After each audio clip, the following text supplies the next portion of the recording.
যখন হযরতে বেলাল রাদিয়াল্লাহু তাআলা আনহু ঈমান আনছেন, তো সমস্ত কাফেররা জ্বলে বেগুনে জ্বলে উঠছে। কিরে বেলাল দি বাড়ি কই? মক্কা। বাড়ি হইছে আফ্রিকা, তা হ্যাঁ মক্কা, কি পাওয়ার! সে আমাদের বিরুদ্ধে কথা কো, সেদিন নতুন এক ধর্ম হতে আইছে, তারে শায়েস্তা করতে হবে। হযরত বেলাল রাদিয়াল্লাহু তাআলা আনহুকে উত্তপ্ত মরুভূমির মধ্যে গলার মধ্যে গামছা লাগায়া বুকের উপর পাথর দিয়া সমস্ত মরুভূমি টান শুরু করছে। রোদ গরম কইরা একদম লাল কইরা সেরা তার পিঠের মধ্যে লাগাই দিছে। এই যে আঘাত করে, কিন্তু সে আল্লাহু আহাদ, আল্লাহু আহাদ বলে।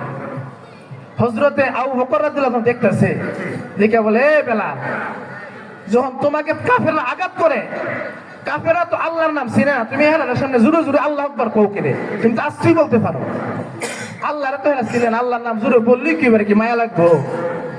আর জোরে বলো না আস্তে বলো। তখন বেলাল রাদিয়াল্লাহু তাআলা বলেন, আবু বকর তো মুরব্বী, আচ্ছা আস্তে বলবো। এরপরের দিন আবার যখন কাফেররা আঘাত করে, আবার আল্লাহু আহাদ কইরা লাত মারে। এরপরের দিন আবার ডাকে আনে, তোমার তো না বললাম, আবার আল্লাহু আকবার জোরে বলো কেন? হযরত বেলাল রাদিয়াল্লাহু তাআলা আনহু বলেন, হে আবু বকর, আমি আল্লাহর নাম আল্লাহু আহাদ, আল্লাহু আহাদ কেন জোরে জোরে বলি জানেননি? বেঈমান কাফেরের দলেরা যখন আমাকে চাবুক দিয়ে আঘাত করি, গরম লোহা লাল কইরা আমার পিঠের মধ্যে লাগায়া দেয়, গলার মধ্যে গামছা লাগায়া উত্তপ্ত মরুভূমির মধ্যে যখন আমাকে টানে, আমি আল্লাহর নাম যখন লই, এত মজার এত মধুর লাগে, তখন আমি বেলাল কাফেরের নির্যাতনের কথা ভুলে যাই। আমি হেরা যে মারে, আল্লাহর নাম বললে আমার অন্তর শান্তি লাগে, এই আঘাতের কথা মনেই থাকে না। এই জন্য আল্লাহ বেলাল রাদিয়াল্লাহু তাআলার দাম বাড়ায় দিয়েছে। সুবহানাল্লাহ।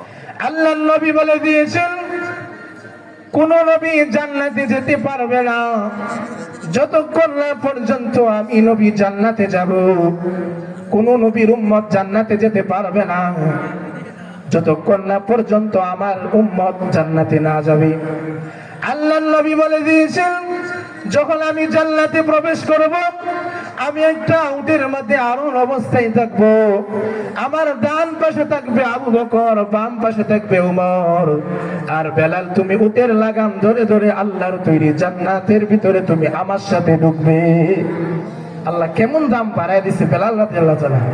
যদিও কালো, কিন্তু আল্লাহর কাছে কত দাম!